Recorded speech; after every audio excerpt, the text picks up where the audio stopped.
Last year, when Piers Morgan interviewed Mehdi Hasan, he challenged him on his contention that Israel was a genocidal regime. So that's what Mehdi Hasan put forward. Piers Morgan said that was going a bit far. But now, Piers Morgan has changed his mind. Mehdi, welcome back to Uncensored. Listen, you and I have talked about this war in Gaza for ever since it started, this phase of the 75-year conflict. And I have resisted going as far as you have done in your criticism of the Israeli government. I resist no more.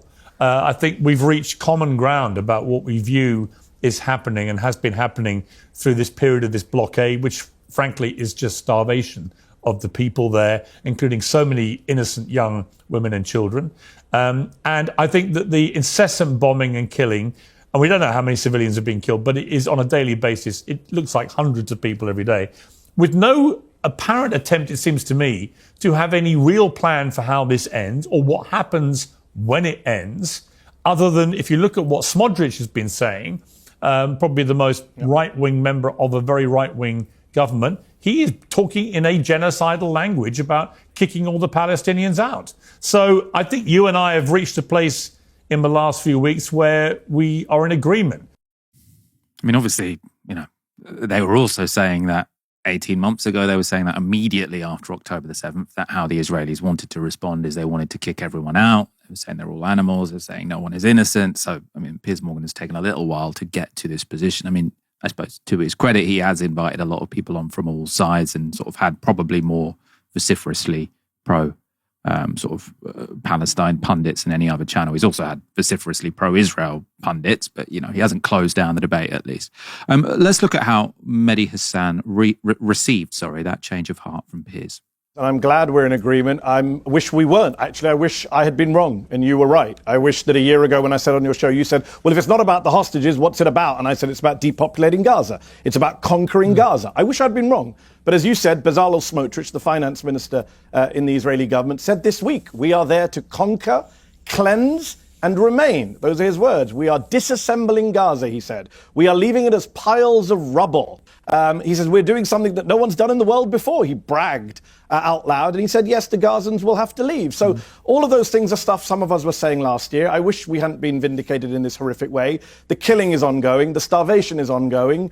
And look, I do hope that a dam is bursting. You mentioned the genocide word. Shmuel Lederman, who is an Israeli researcher of genocide, spent much of 2024 saying it's not a genocide, it's not a genocide. He was interviewed by a Dutch newspaper last week. He said, I've changed my position. It is a genocide. He said, in my field, there's a consensus among genocide scholars that it's a genocide. In fact, that Dutch newspaper interviewed 7 leading scholars of genocide. Every single one said, we think what's happening in Gaza is a genocide. In fact, this week, Piers, you have an Israeli former general, Yair Golan, saying a sane country does not attack civilians, does not kill babies as a hobby, and does not expel civilian populations. That is Yair Golan, the former deputy chief of the Israeli military, prominent Israeli politician. He was a hero on October the 7th, fought Hamas himself on October the 7th. This is what he said this week.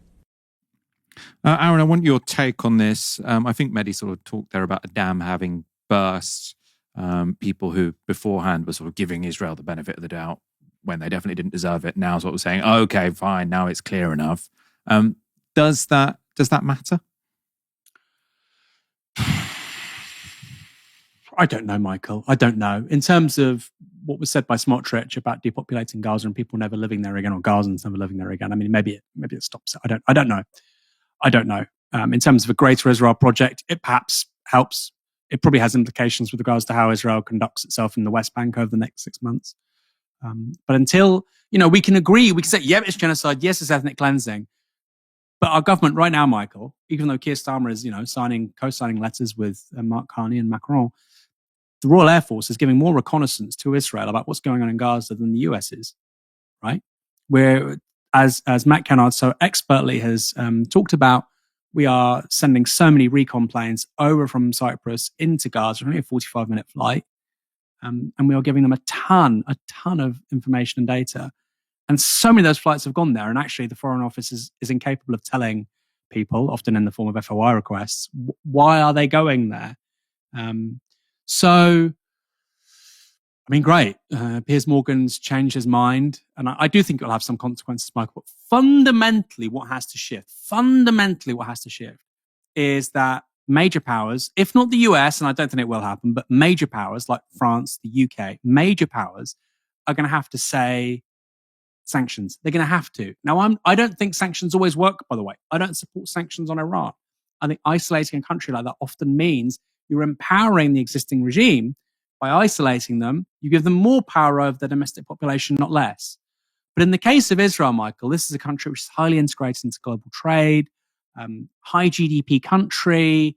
Its people can move freely between the UK, the US. You have researchers, you have entrepreneurs, dual nationals, etc. I genuinely think this only stops with sanctions now on Israel. And you saw this week the suspension of a mooted free trade agreement between the UK and Israel. That's part of an ongoing bilateral conversation, which kind of makes sense. Of course, we've left the European Union. We have to renegotiate all kinds of relationships now bilaterally, which is to say between two sovereign countries or two sovereign entities. But I think that is not enough. Suspending those talks is not enough. You now need to have, I think you need to have sanctions. And I think also any UK nationals that have been serving the IDF need to be questioned by counter-terror. And they need to be not just spoken to, but if there's a strong case for war crimes, they need to be charged and, if necessary, handed over to the right authorities. Again, if you do that, you're going to be accused of anti-Semitism. I get it. You are.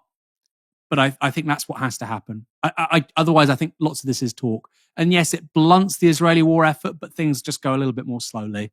They killed 30 people in one day rather than 60. They let in, out of 200 aid trucks, they let in 10 rather than 0. So I do think that now needs to be an escalation from certainly European countries with really significant action now. Really significant action.